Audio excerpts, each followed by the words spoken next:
Charlie Chaplin was already a global symbol by the time Hollywood decided he was dangerous. He was not just an actor or a filmmaker. He was an idea, a poor child who became the most recognizable face on earth, a man who turned silence into language and comedy into conscience. But the same industry that had crowned him slowly began to recoil from him, not because his films failed, not because audiences disappeared, but because power shifted. And when power shifts, artists who speak too clearly become liabilities. The late 1940s in America were defined by fear of communism, fear of outsiders, fear of anyone who did not fit neatly into the acceptable version of patriotism. Chaplin was British. He never became an American citizen. He spoke openly about poverty, inequality, and the cost of unchecked capitalism. He supported unions. He criticized authoritarianism. And worst of all, he refused to explain himself. Hollywood tolerated eccentricity when it was profitable, but it did not tolerate independence when it became inconvenient. Studio heads began distancing themselves. Government agencies began compiling files. The press changed its tone. Reviews became colder, headlines sharper. What had once been described as genius was now framed as suspicion. Chaplin felt the shift before it became public. Invitations slowed. Phone calls stopped. Smiles turned cautious. He had survived scandal before. He had survived public outrage. He believed, perhaps naively, that his work would protect him this time. But this was different. This was systemic. This was not about one accusation or one headline. This was about erasure by isolation. And in that quiet, tightening circle, one woman remained present. She was not a star. She was not powerful in the way Hollywood defined power. She did not control studios or headlines or political committees. But she had something rarer. She had proximity without ambition. Her presence in Chaplin's life was steady, unperformative, and deeply unfashionable in an industry built on opportunism. She had met Chaplin not at the height of his triumph, but during a period of exhaustion. He was older now, more guarded, more aware of how quickly admiration could turn. He had spent decades being watched by audiences, by journalists, by governments, and now by committees that believed ideas were contagious. She saw him not as a symbol or a threat, but as a man who was tired of being interpreted. She became part of his daily rhythm, not as an accessory, not as a muse, but as a stabilizing force. When Hollywood began to whisper, she did not listen. When friends advised distance, she did not retreat. When association with him became professionally risky, she stayed. The pressure mounted quietly at first. Studios reconsidered contracts. Distributors hesitated. Financing became complicated. The FBI's interest was no longer abstract. It was documented, notes were taken, phone calls monitored, travel scrutinized. Chaplin's name appeared in files that had nothing to do with cinema. And still she remained. The woman understood something that many around Chaplin did not. This was not a temporary storm. This was a turning point. She saw the pattern. Hollywood did not destroy people loudly. It starved them socially. It made them radioactive. And then it waited for them to disappear. She adjusted her life accordingly. She became careful where he was invited. She filtered information. She handled logistics quietly. She absorbed stress that would have otherwise crushed him. She did not confront the system head-on. She did not grandstand. She practiced a quieter form of heroism. She made sure he was not alone when the world decided he should be. By the early 1950s, the hostility was no longer subtle. Chaplin's film releases were met with political commentary rather than artistic critique. His private life was weaponized. His beliefs were distorted. He was no longer being evaluated as a filmmaker. He was being measured as a risk. And risks in Hollywood are managed by removal. The woman understood what this meant. She knew what came next. She knew exile was no longer metaphorical. It was approaching. She watched a man who had given laughter to millions begin to shrink inward. Not in shame, but in weariness. And she made a decision that would define her role in history. She would not let him face it alone. She would not negotiate her loyalty. She would not disappear quietly to save herself. Heroes in Hollywood often wear costumes, they deliver speeches, they win applause. She did none of that. Her heroism would come later, in silence, in logistics, in sacrifice, and in a moment when the industry turned its back completely. She would be the reason Chaplin did not fall.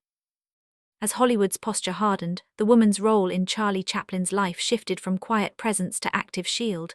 The change was gradual but unmistakable. What had once been emotional support became logistical defense.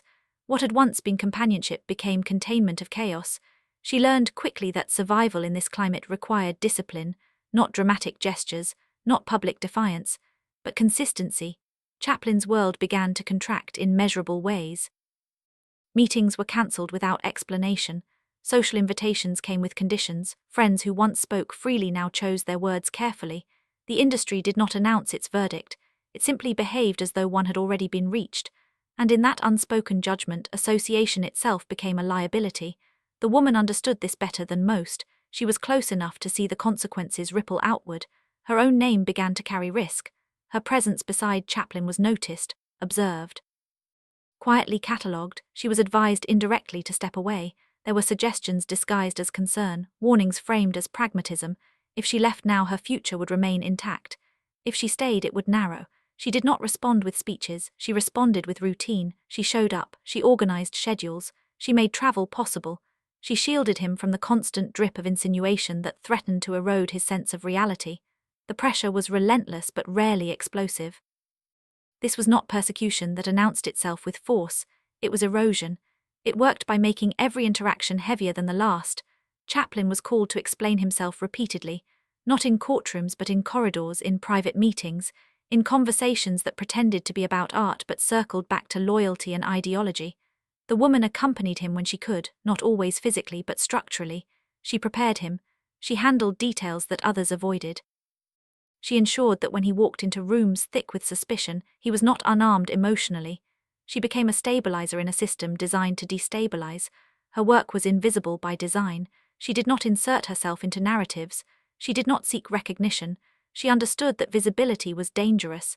Visibility invited interpretation. And interpretation was now hostile. The FBI's interest was no longer theoretical. It manifested in surveillance, in questions, in files that grew thicker without his participation. The woman became acutely aware of time, of patterns, of anomalies. She noticed how often the phone rang without a voice on the other end, how correspondence was delayed, how information leaked selectively. She did not panic, she adjusted. She simplified Chaplin's world. She reduced exposure. She filtered access. She understood that fear multiplies when unmanaged. She refused to let it multiply inside their private space. This came at a cost. Her own life became smaller. Her own ambitions, whatever they had been, were subordinated to containment. She lived with the constant awareness that she was being assessed, not officially but socially. She was measured by proximity, by loyalty, by refusal to disengage. The industry punished this quietly. There were fewer opportunities, fewer doors, fewer assurances. She accepted this as collateral. Not because she believed herself immune, but because she understood what abandonment would do to Chaplin at this stage. His resilience had limits. The accumulation of suspicion had begun to fracture his sense of belonging. He had given his life to an industry that now treated him as a foreign element. The woman watched this transformation with clarity. She saw that what was being dismantled was not just a career, but a home. She made herself part of what remained. She became continuity when everything else shifted. Hollywood's most effective weapon was isolation. And isolation requires cooperation to succeed. She refused to cooperate. She refused to withdraw affection. She refused to validate the narrative that he was alone. She created normalcy where possible, routines, meals, walks, work sessions. She protected his creative space. She understood that creation was his defense against despair. As long as he was making something, he remained himself. The tension escalated as political hysteria intensified. Public opinion hardened.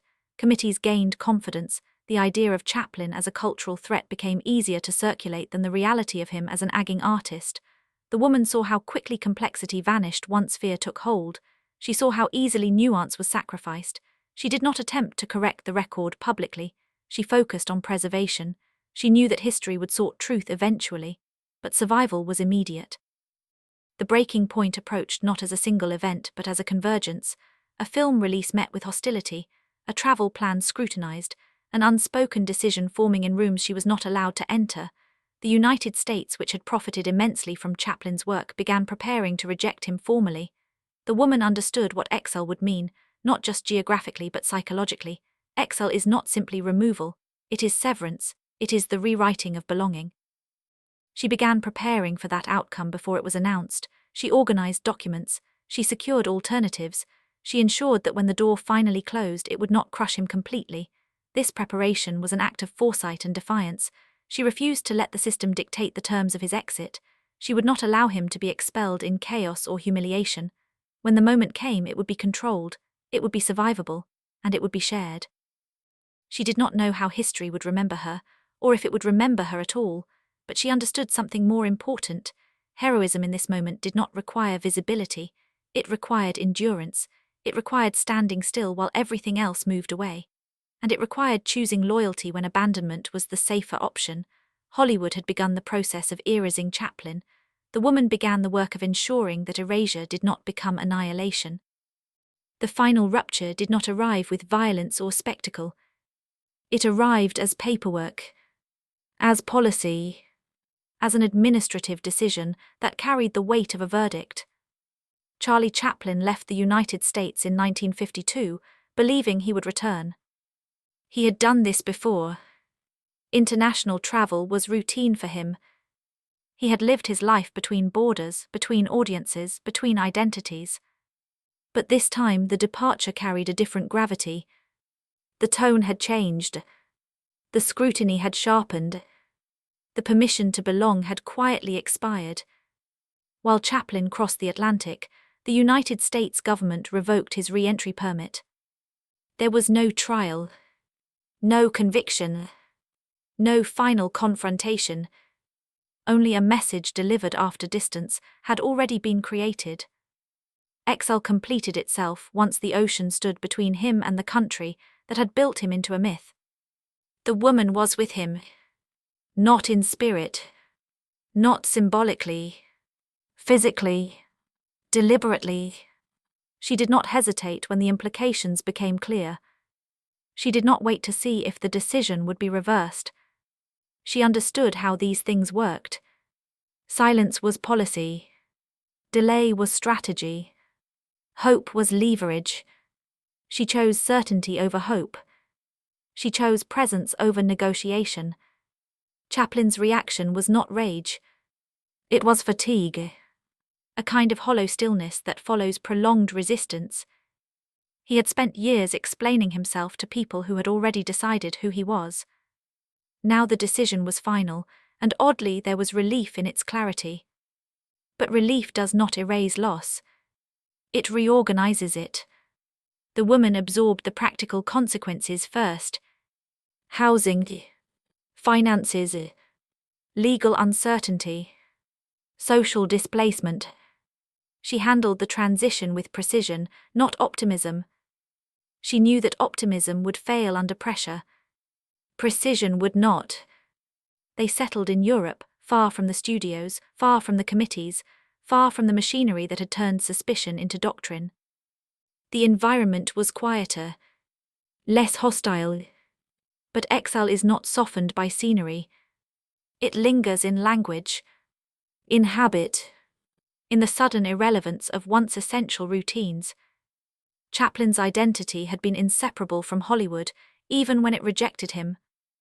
Now he was outside its orbit entirely. The woman understood that this was the most dangerous phase. Not the accusations, not the surveillance, but the aftermath. When the fight ends and meaning dissolves. She protected him from disappearance, not by forcing productivity, not by insisting on reinvention, but by anchoring his days. She ensured that time did not collapse inward, that meals occurred, that workspaces existed, that projects, even unrealized ones, were spoken of as possible. Her role shifted again. From shield to anchor. Hollywood moved on quickly. New faces emerged. New scandals replaced old ones. Chaplin's absence was reframed as obsolescence rather than exile. The woman watched this reframing happen without attempting to correct it. She knew that power rewrites absence as failure. History, if patient, does the opposite. She refused to let bitterness take root. Not because bitterness was unjustified, but because it would consume the remaining years that exile had already stolen. She guarded Chaplin's emotional perimeter. She redirected his attention toward legacy rather than loss, toward what endured rather than what had been denied. Over time, invitations returned cautiously, not from Hollywood, but from institutions that valued memory over conformity. Awards, retrospectives, academic recognition. The industry that had expelled him slowly attempted to reclaim him symbolically. But the woman understood the difference between recognition and reconciliation. She did not encourage a return that required amnesia. When Chaplin eventually returned to the United States decades later, it was ceremonial. Safe. Controlled. He was welcomed as a monument, not as a man. The danger had passed, not because the injustice had been resolved, but because it no longer threatened power. By then, the woman's work had already been done. She had preserved him through the most vulnerable years. She had ensured that exile did not erase him internally. She had absorbed the cost of loyalty without expecting repayment. Her heroism did not produce headlines. It produced continuity. She was never framed as a savior. She was not mythologized. Her name did not become shorthand for resistance. But without her, Chaplin's story would have fractured at its most fragile point. History often remembers the exiled. It rarely remembers the ones who made exile survivable. She was not celebrated for defying Hollywood. She simply refused to leave when it turned away. By the time history softened its judgment of Charlie Chaplin, the woman who had made survival possible was already fading from the narrative. This was not accidental. History prefers singular figures.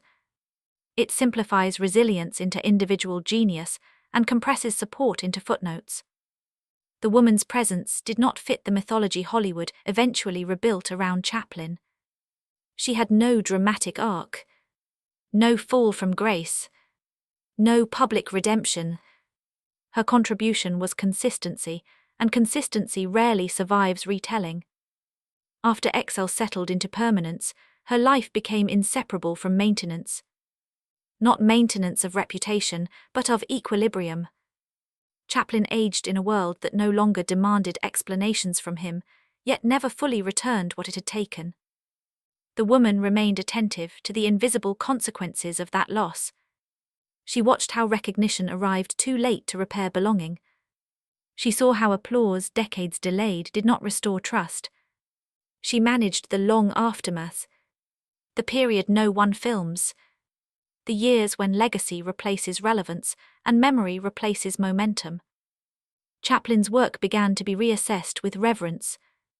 Institutions reframed him as a pioneer. Scholars wrote about his influence. The same industry that once branded him dangerous now described him as essential. The woman observed this reversal without satisfaction. She understood that the re-evaluation cost nothing to those who had enforced the exile. The consequences had already been absorbed by those without power to refuse them. She protected Chaplin from reopening wounds that recognition threatened to expose. She filtered invitations. She shaped appearances. She ensured that retrospection did not become interrogation. Her role remained defensive long after the threat had disappeared. Trauma does not require active danger to persist.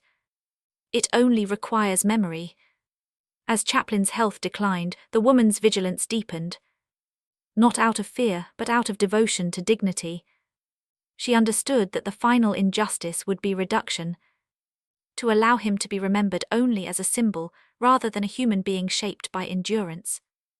She ensured that his later years were not defined by bitterness or performance, that he was not required to forgive publicly in order to be accepted. That reconciliation did not demand silence about what had been done. When Chaplin died, the world responded with reverence. Tributes flowed. Histories were rewritten with gentler language. Exile was reframed as controversy. Surveillance became misunderstanding. The industry cleansed its memory. The woman did not correct the record. She did not challenge the softened narrative. She understood that truth does not always need amplification.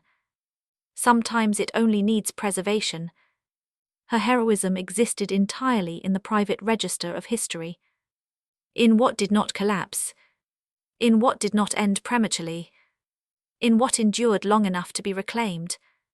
She saved Charlie Chaplin not by fighting Hollywood, but by refusing to abandon him when Hollywood did. She did not shield him from exile. She shielded him from disappearance. When history tells Chaplin's story, it often frames exile as an inevitable clash between art and politics. What it omits is the human cost required to survive that clash. The unpaid labor of loyalty. The quiet refusal to prioritize self-preservation over presence. She was not a revolutionary. She was not a dissident. She did not stand on stages or speak into microphones. She stayed. And in a system designed to isolate, staying was the most radical act possible. This is why her story matters. Not because it changes Chaplin's legacy, but because it reveals the hidden architecture beneath it. The unseen figure who made endurance possible. The woman who absorbed the consequences of loyalty so that another could remain whole.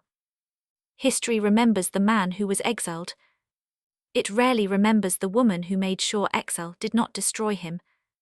But without her it would have.